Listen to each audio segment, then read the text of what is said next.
kwalenkosi siya Makhiwa TV. Kwalenkosi ngiyakubona ngathi umuntu obusy. Izolo ngubone ubusy lapha kwi horse racing ebilapha eMondlo. Namhlanje ulapha abaqulusi bakhetha i-team yabo enamandla. Amandla angakuwathathaphi. Hey ndoda kuyaphoqa. Isizathu esenza sibe khona njengemkhandli kakhulukazi kubuye kube khona nomeya kuba abasebenzela abantu ngakho kimi lokho kuphela engikhonela khona ehhovisi. Izolo besilapha endaweni yakwa One Line kwa Ward 17 lapho khona kade siyozama ukuvuselela umdlalo wamahashi nokumdlalo wakwaba khona unyaka owodwa baqulisini ngo2002 wabe usulahlekelwa kwesekwa ke kwagcina ungachumanga. Ngakho ke siqondanise nenyanga yamagugu kanye nenyanga yokuvakasha ngoba umjaho wamahashi umsakazi uvame ukuheha abantu abaningi abaqhamuka wonke amazinga empilo. Abanye basuke beze kuwo ukuthi bazobukisa ngenqephu, bezobukisa ngamakhono emisebenzi yezandla, abanye bezele ukuba bazodayisa nje ngalelo langa ukuze kube khona ukudla etafuleni. Izolo ke iphupho lelo lifezekile. Sibabonile abantu akade bezodayisa, sibonile akade bezodayisa imisebenzi yezandla, abanye benza ubuhlala, abanye benza imvunulo ngeyikhumba. Sabona ke nesasasa nje bese ebelibe khona umdlalo ubukade usemondlo kuphela. Kodwa sabona nje bakwazile labantu ukuthi babe baningi ngokwaneleyo ukuthi sigqugqumezeleke nathi njengomkhandlu ukuthi kubalekile ukuba siuvuselele ngonyaka ozayo siubudgetele ube mkhulu.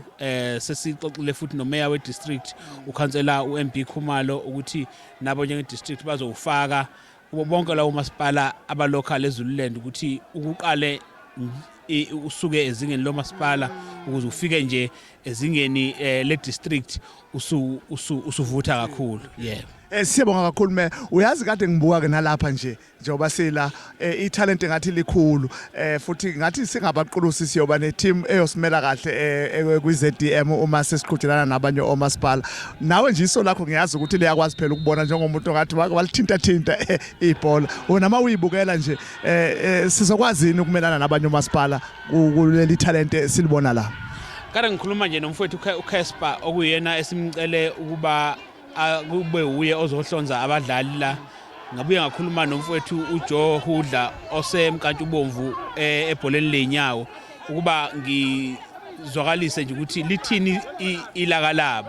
Cha bayaqinisekisa ukuthi na kanjani babona likhona ikhono ebaqulusini futhi njengamanje bayethemba ukuthi kuzoba ngcono kakhulu isquad sethu uma usiqhathanisa neminyaka edlule. Ngakho ke silindele umqhudelwano omuhle uma sesibhekene nabanye omasipala abakhona eZululand emavikini amabili ezayo. Futhi siyethemba ukuthi abadlali abangahle baqokela kuba bamele abaqulusi kungenzeka baphinde futhi sibabone bevela kwisquad esiyobe sesimele iZululand ezingeni lesifundazwe la kuyobe kuqhudelana khona kumaSalga Games ngoDisemba.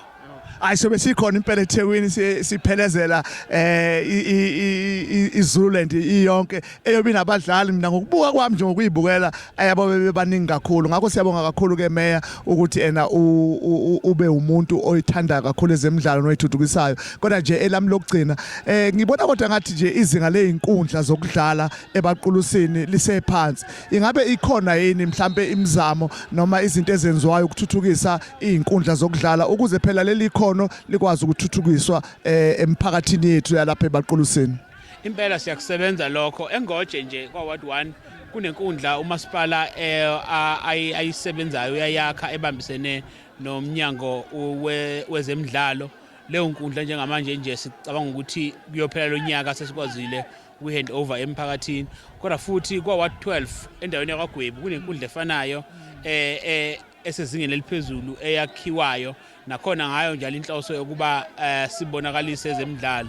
Sengitholile nje ukuthi iZululand iseyinhlelweni zokuba ibuyilungise kabusha istadium sethu esilapha eMondlo esagcina sanganakekeleka saze salinyazwa ngabantu. Ngakho ke uma sivuselela leso stadium sizokwazi ukunikeza abantu basebaqulusini intsha ithuba elikahle lokubuye idlale kahle. Hey ngiyabona attention yethu isi undivided lapha Mayor ngoba ngathi kukhona okunzima nokukhulu okwenzakalayo lapha egroundini. Siyabonga kakhulu isikhathi sakho sinikeze sona. Kodwa ke sengigcina ngcinci ngiyezwa Mayor ukhuluma ngokuthi izinkundla ziyathuthukiswa nani. Kodwa kukhona inkinga esihlale siba nayo yokugadwa noma yokuqikelela ukuthi izinkundla zethu azivandalizwa abantu abayithatha abathatha izinto ezingafanele. Ngeke ngabona nje ukuthi kune ground lakhiwe la ebaqulusini abalibiza ukuthi kusemgodini. Kodwa ngeke ngalibuka nje ngiyibukela nje sekwasuswa amafastela singenze njani Mayor ukuthi izinto zethu sikwazi ukuyigcina njengabantu sisenze sure ukuthi ziyavikeleka ukuze zihlale zisesimeni esilungileyo. Ukuba sonke nje sithathe i-ownership of ama-assets ethu. Umkhandlu wakha inkundla yezemidlalo, umkhandlu wakha ihholo usuke wakhela umphakathi. It's very rare ukuthola thina njengomasipala sidlala kulelo hholo. Kodwa kudlala abantu basebaqulisini, kudlala abantu abasha bakule ndawo. Ngakho ke futhi uma ungalandeli ukuthi obani ababuye badestroy lezi zinto, yiba impela labantu esisuke sibenzele lezo zinto. Ngakho kubhlungu lokho. Ngakho ngesiyeke mangabe sibona izinkundla ezifana noMakhiwa TV ukuba siuhlabe siulawule ukuthi sicela abantu bayithanda intuthuko yabo futhi kube umsebenzi wabo ukuba uyivikele. Amaphoyisa ewodwa ngeke akwazi ukwenza lutho ukugada ingqalasizinda yethu, kepha yithi uqobo njengomphakathi okufuneka senze lo msebenzi. Cha ngudedele Mayor, sibonge kakhulu ngesikhathi sakho nokusihlonipha. Siyabona ukuthi uyiMayor ehlalayo phakathi kwabantu. SiyiMakhiwa TV uyasithokozisa kakhulu lokho.